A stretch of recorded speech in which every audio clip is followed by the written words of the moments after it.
बासर राति होईगला बासी। हाँ दर्शक बंधु, राति रे होइथांता बासर राति हेले ता पूर्वरु बर को उठाई नेला पुलिस। एक कथा केबे सुनिचंती कि आपण? हेले कोन पई राति अधिया पुलिस बर को उठेई नै छी? खाली उठेई नैनी दर्शक बंधु, बाहागर परी उत्सव माहौल भितरे एमिति कोन हेला जे बर को जेल जीवा को पड़िला? ए घटनार सत्य सत्य कोन रहिछि? काहींकि शुभरात्रि रे एभली अशुभ संकेत आसी जार वीडियो एबे भाइराल हेबार लागिछि। हाँ आज्ञा, भल करी देखुथबा ए दृश्य को आउ थरे आखि पुरेई देखंतु।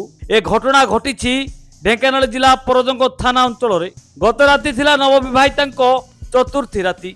हेले ता पूर्वरु नववधूंको पेट जंत्रणा आरंभ होइतिला। फल रे उभय नवदंपति और साथी रे जनकु थरी परजंग गोष्ठी स्वास्थ्य केन्द्र में पहुंची एवं डाक्टर को देखा दीर्घ समय धरी अपेक्षा करथिले। हेले अनेक अपेक्षा परे मध्य रूम भितरु बाहर को आसी नथिले डाक्टर जनक। तेणु बाध्य होई डाक्टर थिबा रूम रे कॉलिंग बेल बारंबार बजाइथिले नवविवाहित बर जनक। एथिरे डाक्टर सौम्य स्वाई रागी जाई असभ्य भाषा रे गाली गुलज करथिले एवं रोगी संपर्क को माड़ मध्य मारिथिले।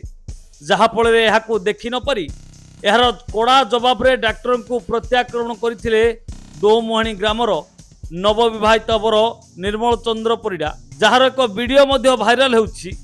एवं आज डाक्टर मध्य थाना रे एतला देइथिबा बेले निर्मल मध्य थाना रे एतला दैछंती। खबर पाई जिला मुख्य चिकित्सा अधिकारी परजंग गोष्ठी स्वास्थ्य केन्द्र में पहुंची तदंत आरंभ करछंती। केवल सेतिकु नहे, गत 16 तारिख रे उभयंको विवाह होइतिबा बेले आज निर्मल को चतुर्थी राति थिला। तबे नववधू अभियोग तांको स्वामी को समस्त उपस्थित रे प्रतिशोध परायण होई थाना भितर डाक्टर तांको माड़ मारिछंती। एनै मध्य अभियोग होइछि। हेले पुलिस एजाए कोनोसी मामला रुजु करिनी। ब्यूरो रिपोर्ट, रियो न्यूज।